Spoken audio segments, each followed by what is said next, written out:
Hello students, this is Dipali Pandey and you are watching me on your favorite channel Abhyas Institute. आज का topic है एक ऐसा AC circuit जिसमें सिर्फ और सिर्फ कैपेसिटर का यूज़ हुआ है। और हाँ बच्चों, हम पढ़ रहे हैं चैप्टर अल्टरनेटिंग करंट, जो कि क्लास 12 फिज़िक्स का एक बहुत ही इम्पॉर्टेंट चैप्टर है। इससे पहले मैंने काफ़ी सारे वीडियोस अपलोड किए हैं सेम चैप्टर पर, उन सारी वीडियोस को आपको देखना है। अगर आज की वीडियो आपको पसंद आती है तो इसे ज़्यादा से ज़्यादा लोगों तक शेयर करना है। सो पढ़ते हैं एक ऐसा सर्किट जो कि कहलाता है प्योर कैपेसिटिव। मीन्स हमें कैपेसिटर लेना है। कैपेसिटर का साइन कुछ ऐसा होता है बच्चों। कैपेसिटर में दो प्लेट्स होती हैं और हमें उसको कनेक्ट करना है किसी एसी सोर्स से। अब एसी सोर्स बनाते हैं हम कुछ ऐसा। एसी सोर्स में हमने जो इस कैपेसिटर को वोल्टेज दी है, सपोज किया वो इंस्टेंटेनियस वोल्टेज जो है वो ये है E = E0 sin omega t। अब हर किसी कंपोनेंट का एक बेसिक प्रिंसिपल होता है, एक बेसिक थ्योरी होती है जिसको हमें समझना ज़रूरी है, क्योंकि आप जानते हो कि अगर आपको किसी के नेचर के बारे में पता है तो उसके साथ कैसे डील करना है ये आपको बखूबी पता होगा। समझ रहे हो ना भाई? आप किसी बंदे को जानते हो और आपको पता होगा कि इस बंदे के साथ मुझे किस टाइम पे किस तरीके से बिहेव करना है। इन द सेम मैनर हम तीन कंपोनेंट्स के बारे में पढ़ चुके हैं भाई। हमने रजिस्टर के बारे में पढ़ा। रजिस्टर ने हमको ये बताया कि करंट और वोल्टेज दोनों को मैं सेम वे में ट्रीट करूँगा। इंडक्टर ने ये बोला कि यार मैं वोल्टेज को जो है 90 डिग्री आगे रखूँगा करंट से। अब आ गया है क्या? कैपेसिटर। कैपेसिटर का नेचर थोड़ा अलग है। इसका नेचर जानने के लिए हमें कुछ कॉन्सेप्ट्स को ध्यान में रखना है। जैसे क्या होगा, लाइक यहाँ पे हमने इसको एक एसी सप्लाई से जोड़ा। अब ये जो एसी सप्लाई है ये कहलाता है अल्टरनेटिंग करंट। और अल्टरनेटिंग करंट का नेचर ये होता है कि भाई उसकी फ्रिक्वेंसी जो होती है वो लगातार क्या होती है? चेंज होती रहती है। 50 हर्ट्ज उसकी फ्रिक्वेंसी होती है। तो यही बात जो हम बार बार डिस्कस कर रहे हैं इस चैप्टर में, एसी इस तरीके से चलती है। कभी वो प्लस जाती है, कभी वो माइनस जाती है, कभी वो प्लस जाएगी, कभी वो माइनस जाएगी, और ये प्रोसेस बहुत फास्ट होती है। अब होगा क्या, लाइक हमने यहाँ पर एक एसी सोर्स जोड़ा। जैसे ही इसने एसी ने यहाँ से प्लस चार्ज देना शुरू किया तो ये वाली जो प्लेट होगी कैपेसिटर की, इस पर एक्यूमुलेट हो जाएगा क्या? Plus charge.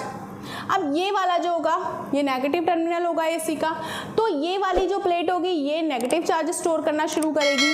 कैपेसिटर एक ऐसी डिवाइस है जो कि चार्ज को स्टोर करती है। अब यहाँ पर जब एसी ने इसको प्लस चार्ज दिया, अब ये प्लस चार्ज जो है इस पे ट्रांसफ़र हो ही रहा था, और इतने में क्या हुआ कि जब तक ये मैक्सिमम चार्ज स्टोर करने वाली थी, एसी ने अपनी डायरेक्शन क्या कर दी?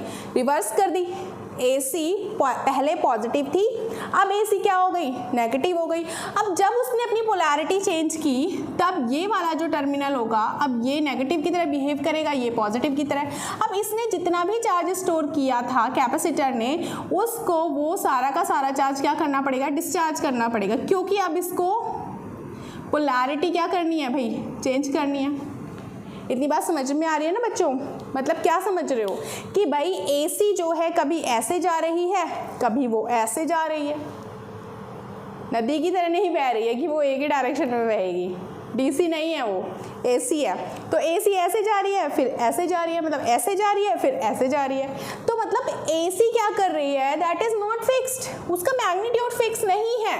और जब उसका मैग्नीट्यूड फिक्स नहीं है तब ये जो कैपेसिटर है, इसकी जो प्लेट जो है भाई, इसमें जो चार्ज स्टोर हो रहा था ये पूरी तरीके से चार्जिंग हो ही नहीं पाएगी।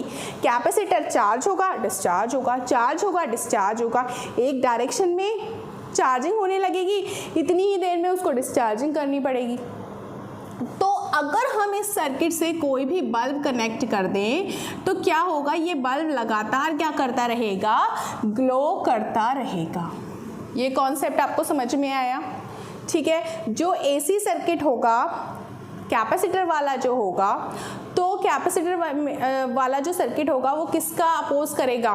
वो वोल्टेज का अपोज करेगा। वो वोल्टेज को ईजिली पास नहीं होने देगा। अब बात करते हैं कि डीसी सर्किट में देख लेते हैं। ये हमने कैपेसिटर लिया और इस कैपेसिटर को हमने कनेक्ट कर दिया एक डीसी सोर्स से। ये हमारा डीसी सोर्स है। यार डीसी सोर्स में प्लस और माइनस है, और डीसी सोर्स का नेचर क्या है, जो मौसम की तरह बदलता नहीं है। मौसम बार बार बदल जाते हैं, लेकिन डीसी सोर्स बिल्कुल खबरदार, जो वो बदल जाए उसको चलना है तो सेम मैग्नीट्यूड लेकर के चलना है, उसको चलना है तो सेम डायरेक्शन में चलना है। अब डीसी सोर्स चलता जा रहा है कांस्टेंट मैग्नीट्यूड से, और क्या हो रहा है भाई, जब ये प्लस है तो भाई इसको वो प्लस को क्या कर दे रहा है, इसको प्लस चार्ज दे देता है, इसको माइनस चार्ज दे दे रहा है। अब होगा क्या, सेकेंड्स लगेंगे, seconds, with in seconds capacitor क्या हो जाएगा, चार्ज हो जाएगा।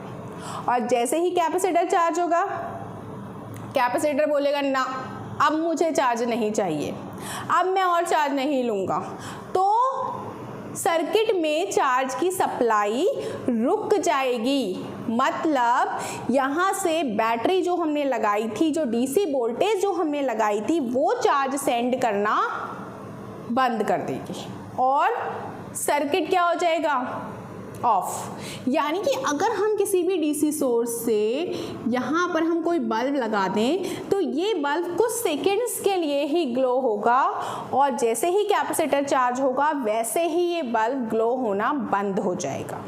तो ये था कॉन्सेप्ट एसी का और डीसी का। I hope this thing is clear to you.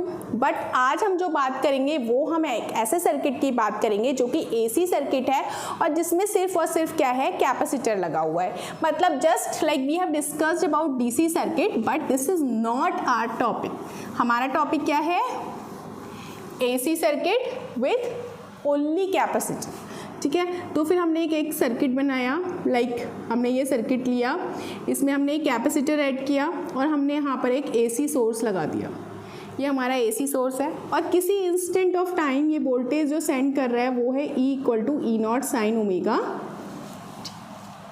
अब ये यहाँ से चार्ज सेंड कर रहा है, चार्जिंग हो रही है, ठीक है, कैपेसिटर चार्ज हो रहा है। जितनी वोल्टेज हम यहाँ पर देंगे उतना ही पोटेंशियल डिफरेंस जो होगा, जब चार्जिंग होगी तो चार्जिंग कैपेसिटर के अक्रॉस उतना ही पोटेंशियल डिफरेंस क्या होगा बच्चों, क्रिएट हो पाएगा।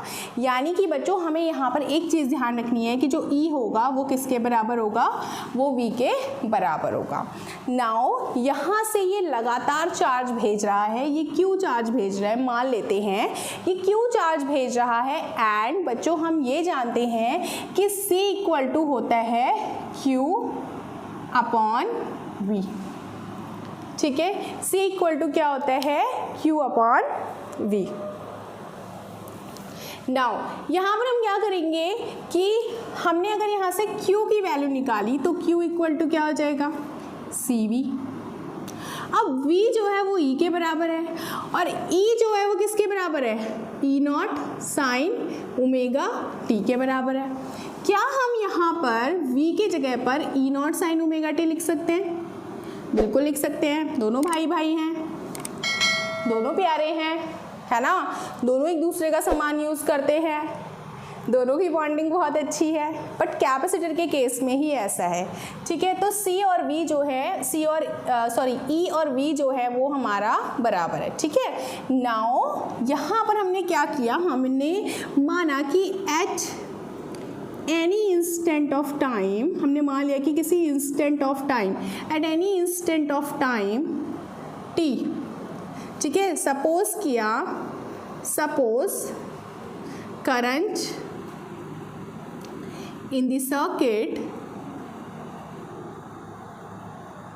is I. So I is equal to, भाई बहुत छोटा इंस्टेंट ऑफ टाइम है, इंस्टेंट का मतलब ही बहुत छोटा टाइम होता है, और उस छोटे से टाइम में मान लिया dq चार्ज की सप्लाई हुई और वो छोटा सा जो इंस्टेंट ऑफ टाइम है ना वो हमने ले लिया dt। ठीक है, now I = d/dt and q की वैल्यू क्या है बच्चों, C E0 sin omega t। ये हमने यहाँ पर पुट किया। यहाँ पर कैपेसिटर का कैपेसिटेंस कांस्टेंट है, E0 कांस्टेंट है तो ये हमने बाहर ले लिया, d/dt हमने किया साइन ओमेगा t का, यानी कि हमको इसको सॉल्व करना है। एंड मैथमेटिकली जब हम साइन ओमेगा t का डिफ्रेंशिएशन करेंगे तो हमको मिलेगा cos omega t and then omega t का दोबारा से डिफ्रेंशिएशन करेंगे बिकॉज फंक्शन के अंदर फंक्शन है, तो d/dt हमने किया ओमेगा टी का, यहाँ पर हमें मिल गया CE0 cos ओमेगा टी का डिफ्रेंशिएशन होता है ओमेगा। भाई ये सारी चीज़ें मैं बहुत ज़्यादा डिटेल में नहीं बता सकती, मैथ्स अभी नहीं पढ़ा सकती हूँ, आप लोग समझ जाओ कैसे है।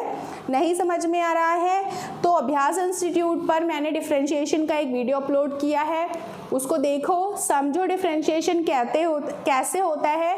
अगर नहीं समझना चाह रहे हो तो फिर याद करो इस चीज़ को। नाउ वी नो, हमें पता है कि भाई आई जो होता है उसकी जो जनरल इक्वेशन है वो होती है I0 sign omega T, but यहाँ तो हमारा एंगल क्या आ गया, कॉस ओमेगा टी आ गया। तो क्या हम कॉस को साइन की फॉर्म में चेंज कर सकते हैं? क्या हम इसको ऐसे लिख सकते हैं, साइन 90 प्लस ओमेगा टी लिख सकते हैं, π/2 प्लस ओमेगा टी। अब आप बोलोगे मैम आपने पिछली वीडियो जब पढ़ाई थी उसमें जब आपने इंडक्टर पढ़ाया था तब तो आपने कॉस को साइन में चेंज करने के लिए 90 माइनस ओमेगा टी लिखा था। देखो 90 माइनस ओमेगा टी भी कॉस ओमेगा टी होता है, 90 प्लस कॉस ओमेगा टी भी 90 प्लस ओमेगा टी भी कॉस ओमेगा टी होता है। बट बच्चों क्या होता है कि ये सारे डेरिवेशंस जो हम कर रहे हैं these are already done and these are practically done. So जो प्रैक्टिकली किया हुआ है उसको समझ करके हम यहाँ पर आपको समझाने की कोशिश कर रहे हैं। सो दैट इज़ वाई वो वाला जो सर्किट है जिसमें इंडक्टेंस होता है उसमें वोल्टेज आगे होती है, जिसमें कंडक्टर होता है उसमें करंट लीड कर रही होती है। सो यहाँ पर हमें करंट को लीड करवाना है, सो दैट इज़ वाई हम यहाँ पर 90 प्लस ओमेगा टी यूज़ करेंगे।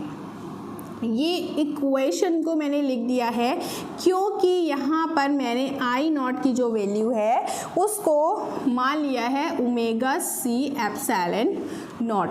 अगर मैं इसको थोड़ा सा मैनेज करके लिखूँ इस वैल्यू को, तो क्या फिर मैं इस वैल्यू को ऐसे लिख सकती हूँ 1/ओमेगा सी। भाई ये ओमेगा सी मल्टीप्लाई में जाएगा तो ऊपर ही ना, है ना, ठीक है। सो अगर मैं इसको कंपेयर करूं किससे, फ्रॉम ओम्स लॉ से। भाई ओम्स लॉ क्या कहता था, ओम्स लॉ ये कहता है कि I is equal to I0 is equal to E0 upon R। But यहाँ पर हम R नहीं लेंगे क्योंकि R हम तब लेंगे जब सर्किट में रेजिस्टर जुड़ा है, यहाँ पर हमारा कैपेसिटर जुड़ा है, तो इसके लिए हम एक नया शब्द यूज़ करेंगे। वो नया शब्द होता है XC।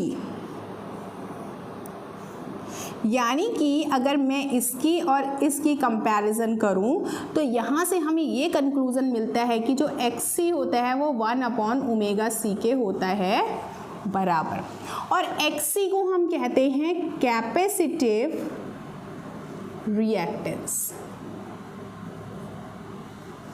यहाँ से एक बेसिक और समझो, यहाँ से हम कुछ और भी समझ सकते हैं। देखो XC जो है वो 1/ओमेगा सी के बराबर है और ओमेगा किसके बराबर है, 2πf के बराबर है। क्या हम XC को ऐसे लिख सकते हैं, यानी कि XC जो है वो इन्वर्सली प्रोपोर्शनल है किसके, फ्रीक्वेंसी के। भाई 2 कांस्टेंट है, पाई कांस्टेंट है, C कांस्टेंट है, तो बचा क्या, F बचा। XC जो है इन्वर्सली प्रोपोर्शनल है किसके, फ्रीक्वेंसी के।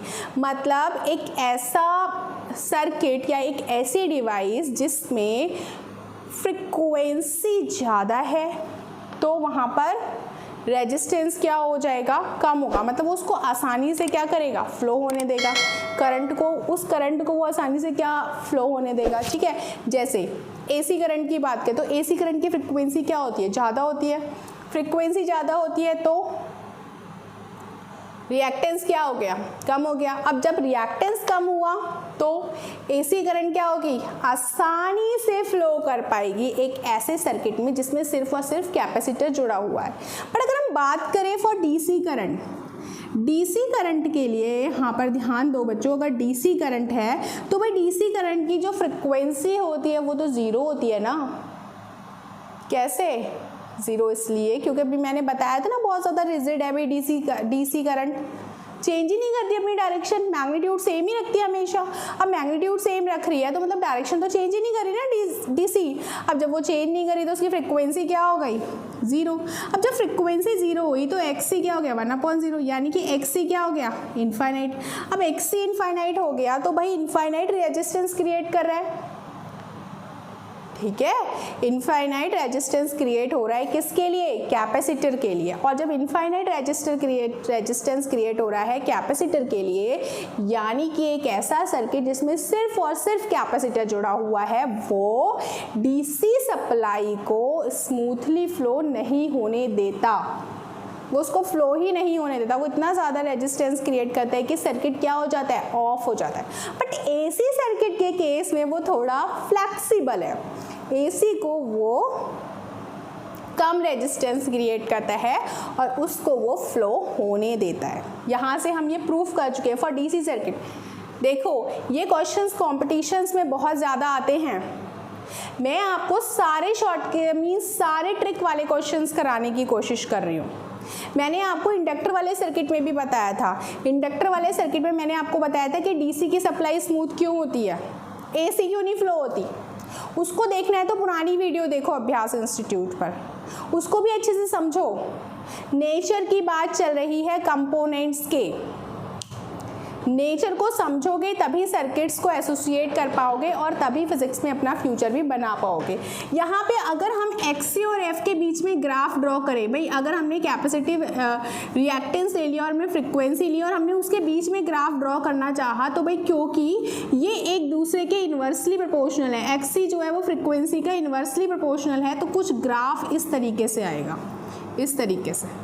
दोनों जो है भाई एक बढ़ रहा है तो एक घट रहा है, एक दूसरा बढ़ रहा है तो दूसरा घट रहा है, इस तरीके का ग्राफ आएगा। बट इंडक्टर के केस में जब हमने एक्सएल में और एफ में ग्राफ खींचा था तो हमारा स्ट्रेट लाइन आया था ग्राफ, ठीक है। तो नेचर पढ़ना है भाई, सबका नेचर पढ़ना ज़रूरी है, मेरा नेचर भी पढ़ना ज़रूरी है, मेरा नेचर क्यों पढ़ना ज़रूरी है, तभी तो समझ पाओगे ना मेरी बातों को, अगर मेरा नेचर समझोगे तो, ठीक है। तभी तो भाई टीचर को नहीं समझा तो फिर क्या समझ लिया, ठीक है। इसे जल्दी से जल्दी लाइक करो, वीडियो को शेयर करो इसको। अच्छा, अब हमने ये बात की, अब हमने ये अपना सीख लिया अपने इस लेक्चर में। अब क्या सीखना है भाई, अब हमें सीखना है ग्राफ कैसे ड्रॉ करना है। दो इक्वेशंस हमको मिल गई हैं, करंट की और वोल्टेज की। वोल्टेज की इक्वेशन में करंट की इक्वेशन हमारी ये हो गई है, ठीक है। वोल्टेज की इक्वेशन हमारी ये रही। तो भाई दोनों के कंपैरिजन देख लो, यहाँ पे साइन जो है वो π/2 प्लस ओमेगा टी है, यानी कि ओमेगा टी में 90 डिग्री करंट जो है वो हमारी आगे चल रही है, ठीक है ना, करंट आगे चल रही है ना 90 डिग्री। और इसका ग्राफ कैसे प्लॉट करते हैं, चलो देखते हैं, यहीं पे साइड में देख लेते हैं। अच्छा, दो टाइप के सर्किट्स हमको बनाने होते हैं ना, एक फेजर डायग्राम बनाना है, एक हमको ग्राफ ड्रॉ करना है। तो चलो पहले ग्राफ बनाते हैं। इस ग्राफ पे हमने सबसे पहले हमने अपनी ये बना दी, क्या, सबसे पहले हमने वोल्टेज को ड्रॉ कर दिया, ये हमारी हो गई E = E0 sign omega T, ये हमारी इक्वेशन हो गई, ठीक है। ये पीक वैल्यू हो गई E की, जो कि E0 है। अब जो हमारी करंट है वो वोल्टेज से 90 डिग्री आगे चल रही है। मतलब यार अगर इसने अपनी ये साइकिल, पहली साइकिल अगर इसने यहाँ पर कंप्लीट की है, जो कि 2π है, ये पाई है और ये इसकी π/2 होगी, ये भाई हो जाएगी इसकी 3π/2, इस तरीके से। तो वोल्टेज क्या कर रही है, लाइक वो पहले ही पहुँचेगी, पहले 90 डिग्री वो यानी कि पहले स्टार्ट करेगी। तो यानी कि उसका जो ग्राफ बनेगा वो कुछ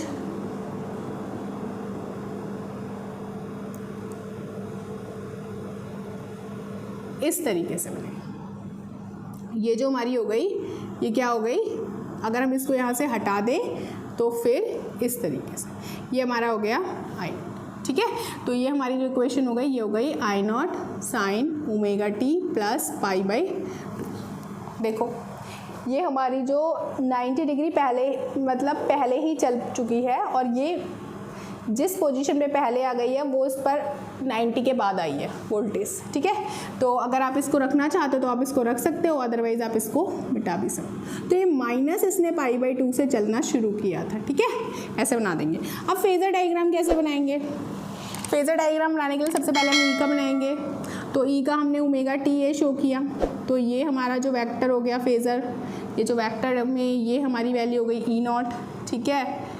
तो ये वाला जो इसका वेक्टर कंपोनेंट होगा ये कितना हो जाएगा, ई नॉट साइन ओमेगा टी। अब जो आई नॉट है वो ओमेगा टी से 90 डिग्री क्या है, फॉरवर्ड है, तो कुछ ऐसा बना देते हैं। ये वाला जो एंगल हो गया, लग रहा है 90 का, नहीं लग रहा तो 90 का ही बनाना है, ठीक है। ये वाला, ये 90 का हमारा एंगल है, ये हमारा 90 का एंगल है ये, ठीक है। ये π/2 हो गया, तो ये पूरा एंगल कितने का होगा, ये पूरा एंगल हो गया π/2 प्लस ओमेगा टी, और ये वाला इसका हो गया वर्टिकल कंपोनेंट, ठीक है। सो ये हो गया, ये वाला आई का कंपोनेंट हो गया, I naught sine omega T plus π/2। तो इस तरीके से हमारा फेज़र डायग्राम बन चुका है दोनों का, ठीक है। हमने फेज़र डायग्राम में अपना करंट का और वोल्टेज दोनों का इक्वेशन हमने इसमें शो किया हुआ है, ठीक है। तो now these things are clear to you, yes और नो, कोई डाउट, ठीक है। तीनों सर्किट मैं आपको पढ़ा चुकी हूँ। आप एक ऐसा सर्किट जिसमें सिर्फ रेजिस्टर है, एक ऐसा सर्किट जिसमें सिर्फ इंडक्टर है, एक ऐसा सर्किट जिसमें सिर्फ कैपेसिटर है, और अब हम फाइनली पढ़ेंगे कि एक ऐसा सर्किट जिसमें ये तीनों कंपोनेंट्स एक साथ हैं। पहले हमने सबके साथ अलग अलग मीटिंग कर ली है, अब हम सबको क्या करेंगे, एक साथ बुलाएंगे, आ जाओ आ जाओ आ जाओ, आप भी आ जाओ, आप भी आ जाओ, आप भी आ जाओ, आप सबको एक साथ डील करते हैं। तो फिर उस सर्किट का नेचर देखेंगे कि भाई क्या हो रहा है, इसमें ग्राफ कैसे ड्रॉ होगा, फ्रिक्वेंसी क्या होगी सर्किट की, ठीक है, उसके नेचर के बारे में हमें अच्छे से पढ़ना हो। तो these things are not very typical बच्चों। फिज़िक्स के साथ आपको दोस्ती करनी पड़ेगी, तभी फिज़िक्स आपको अच्छी लगेगी। फिज़िक्स के बारे में आप धारणाएं मत बनाना, क्योंकि जो करता है वही सीखता है। Learn by doing. फिज़िक्स को आप जितना अच्छे तरीके से देखोगे, जितना उसको प्यार से देखोगे, उतना ही वो आपके क्लोज आएगी। प्यार वाला फंडा मत अप्लाई करना, गर्लफ्रेंड नहीं है वो आपकी, तो गर्लफ्रेंड बनाओगे तो शायद बन भी जाए, ठीक है। तो जितना उसको प्यार करोगे वो उतनी आपको अच्छी लगेगी। हमने नेचर के बारे में पढ़ लिया है, ठीक है। हम हर चीज़ को माइन्यूटली कवर कर रहे हैं यहाँ। मैं आपको इस तरीके से नहीं पढ़ाना चाहती हूँ कि मैं आपको कॉन्सेप्ट्स ना बताऊँ और मैं फटाफट से सिलेबस कंप्लीट करूँ, नहीं। मैंने एक प्लेलिस्ट क्रिएट की हुई है अपने चैनल पर, और उसमें सारी वीडियोस को सीक्वेंस में डाल रखा है, अपलोड किया हुआ है। आप प्लीज़ शेयर करो वीडियोस को, and please let me know कि कमेंट सेक्शन में मैं कैसा पढ़ा रही हूँ। आप प्लीज़ लेट मी नो बच्चों, ठीक है। इसी तरीके से मेरा मोटिवेशन बढ़ेगा, ठीक है। और अब हम मिलेंगे अगली वीडियो में, तब तक के लिए आप अपना ध्यान रखो, टेक केयर, बाय बाय।